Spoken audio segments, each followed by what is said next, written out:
Oke, kayaknya saya cukupkan deh obrolan yang ini nih, karena ini ada isu yang lebih menarik nih, Mas. Yes. Kan banyak beredar nih, Mas. Ya, bahkan di salah satu hotel itu pernah diadakan sebuah seminar yang membahas tentang keharaman NLP nih, Mas. Ini agak sensi nih.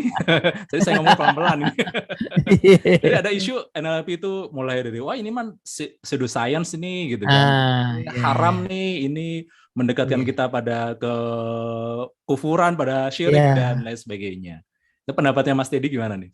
Bagian dari New Age Movement katanya. Untuk menambahkan. Pertama yang gampang pseudoscience dulu ya. Pseudoscience itu kan anggaplah definisi mudahnya sains semu. Sesuatu yang kelihatan seperti sains padahal bukan. Jadi kelihatannya saintifik ya padahal bukan. Itu mudah terpatahkannya karena kalau kita browsing sedikit saja ya, research on NLP ya. Pakai Google bisa, atau kalau yang ini dosen atau mahasiswa S2 S3 yang punya akses ke Science Direct misalnya gitu ya, jurnal-jurnal ya ilmiah itu ya. Google Scholar searching, ya kayaknya bisa juga. Google Scholar, searching aja kata research on NLP pasti ketemu. Nah artinya ketemu satu biji aja riset tentang NLP kan sudah membuktikan bahwa ini bukan pseudoscience, this is science. Ya ketemu satu aja loh, ini sudah namanya falsifikasi nih ya.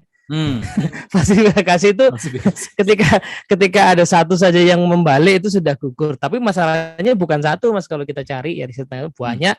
Yang terakhir kali ya minggu lalu kita ada ujian doktor ya, Bu Rita Anggorowati ya, BOD-nya Indonesia Health Society, baru lulus ujian doktor yang judulnya saja nih masih ada nih judulnya aja. Moderator dengan moderasi Neuro Linguistic Programming. Yang nguji itu berapa? 4 atau 5 profesor gitu ya. Jadi kalau NLP dibilang pseudoscience ya silakan berhadapan dengan 4 atau 5 profesor tadi yang sudah meloloskan gitu kan. Misalnya begitu. Itu yang paling gampang. Yang paling gampang itu ya. Jadi sudah tidak. Nah, saya bisa cerita panjang soal hal ini ya. Kenapa ada klaim itu dan kenapa dan penelitian mana yang berusaha untuk mengkritik ya NLP, tapi sebenarnya penelitian itu akhirnya juga punya lubang. Gitu ya. Itu ada nanti kalau ada momentum lain lah kita bisa 2 jam sendiri bahas itu sebenarnya. Jadi sementara itu ya. Jadi kalau di searching aja ketemu riset-risetnya jadi sudah tidak relevan lagi. Ada satu file yang pernah dikumpulkan sama beberapa penggiat di NLP Research and Recognition ya. Jadi file itu file Excel ya, berusaha mengkompilasi riset-riset jurnal-jurnal tentang NLP itu ada 200 entry, Mas. Sekitar 200 entry.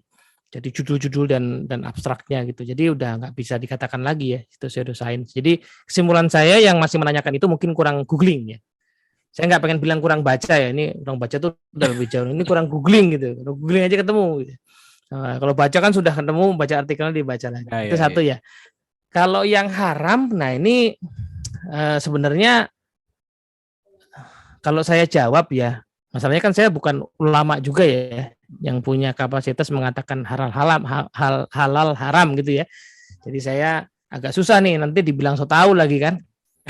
Tapi sesederhananya kan balik lagi ya, ini juga falsifikasi ya. Sesuatu yang haram itu udah jelas keharamannya, ada yang mengatakan demikian.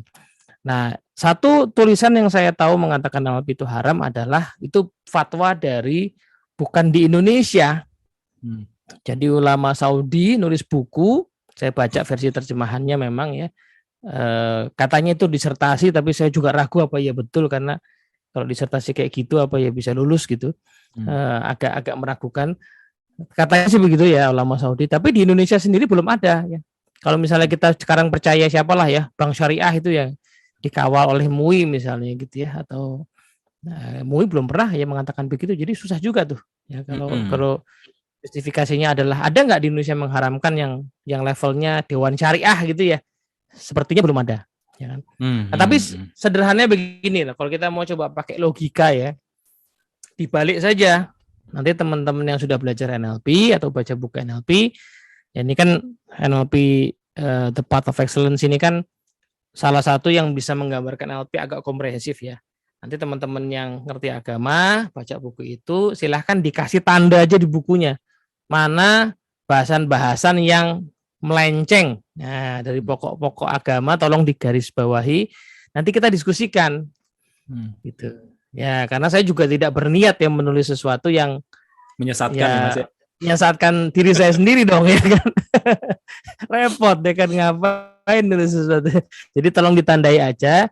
Nanti kalau kita diskusikan ternyata memang itu berbahaya, ya pasti saya revisi ya.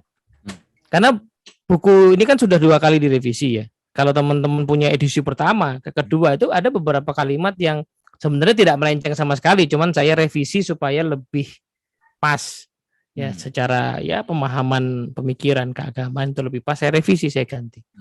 Jadi 1 ke 2 tuh sudah ada yang saya revisi, 2 ke 3 juga ada yang saya revisi ya. Bukan karena dia melenceng betul, tapi karena ya oke, kayaknya kalimat ini lebih proper, lebih pas gitu. Oke. Itu ini kayaknya panjang nih kalau di ini bisa.